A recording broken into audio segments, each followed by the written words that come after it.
আসসালামু আলাইকুম। আমি একটা ডিভোর্সি নারী। আমি আমার স্বামীর কাছ থেকে চলে এসেছি। কেননা আমার স্বামী অনেক অত্যাচার করতো, মারধর করতো, নেশা করতো, পরের বুদ্ধি শুনতো। এগুলো সবসময় করতো। মানে সবকিছু সহ্য করতে না পারে আমি আমার বাপের বাড়ি চলে এসেছি, ঠিক আছে? এখন বর্তমানে আমি আমার মায়ের ঘরে আছি। তো কি করবো? আমার স্বামী তো আমার কথাই শুনলো না। আচ্ছা, আপনার স্বামীকে আপনি কেন ছেড়ে দিয়েছেন? সে নেশা করে প্রতিদিন। আপনি তাকে বুঝাতেন। সে তো ভাইয়া আমার কোনো কথাই বুঝে না।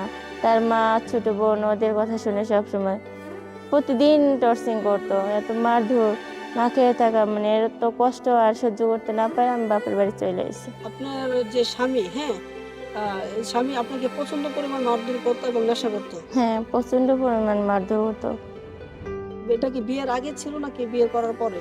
বিয়ে করার পরে। আমি তো আর প্রেম করে বিয়ে করি নাই ভাইয়া। আমার গার্জেনে, আমার ফ্যামিলি থেকে বিয়ে দিছিল।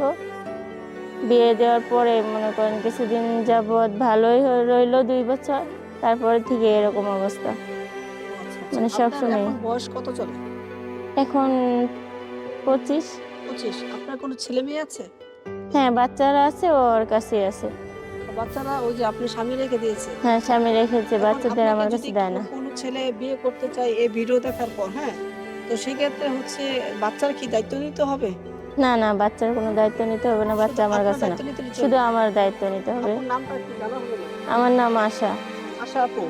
আচ্ছা, আপু আপনি কি যে অনেকে বলে আগে প্রেম করতে চায় তারপরে বিয়ে করতে চায়। আপনি কি আগে আবার প্রেম করতে চান? তাকে না যাচাই বাছাই ভাইয়া, করা দরকার? ওরকম প্রেম করতে চায় না। আর এখন আমি চাই ভালো একটা মনের মানুষ, সে গরিব থাক, হুম। সারাদিন রিক্সা চালাইবো, তারপরেও শান্তি।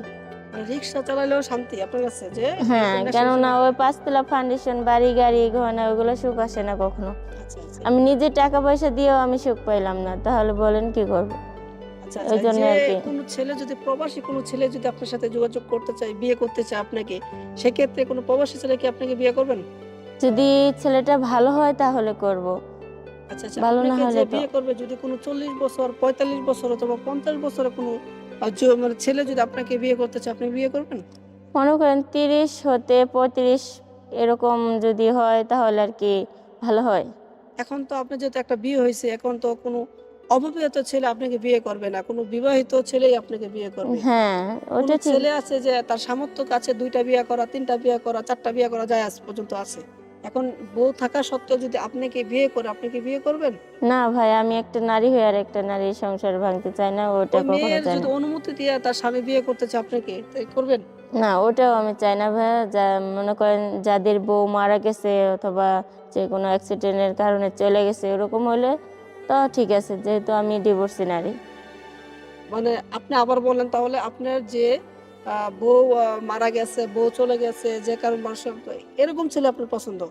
হ্যাঁ, কেননা অনভ্যস্ত ছেলে তো আর আমাকে নিবে না, আচ্ছা, আচ্ছা। একটা যে আশা ডিভোর্সি আপু নারী। তাহলে আপনার সাথে যোগাযোগ করবে কেমনে? এই অনলাইনের মাধ্যমে যোগাযোগ করতে হইব। নাম্বার কি দিয়ে দিব আমরা? জি, আপনাদের নাম্বার আচ্ছা, দিয়ে আমাদের দিবেন। সাথে যোগাযোগ করবেন। এই আপুর নাম্বার দিয়ে দিব আশা আপু। তো আশা আপু আপনার ফেসটা কি একটু দেখান যাবে? না ভাইয়া, ফেস একটু দেখাব। দেখান। না ভাইয়া। মানে তাহলে যে আপনাকে পছন্দ করবে উনাকে কি ফেস দেখাবেন?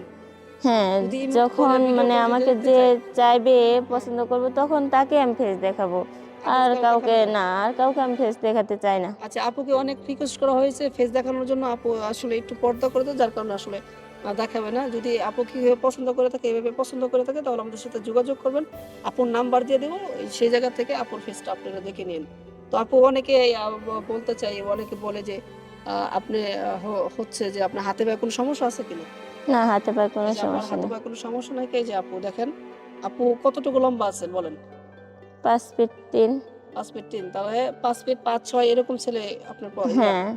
যাই হোক আপুর সাথে যোগাযোগ করবেন। এই ছিল আজকের ভিডিওতে। দেখা হচ্ছে পরবর্তী কোনো এক ভিডিওতে। আল্লাহ হাফেজ।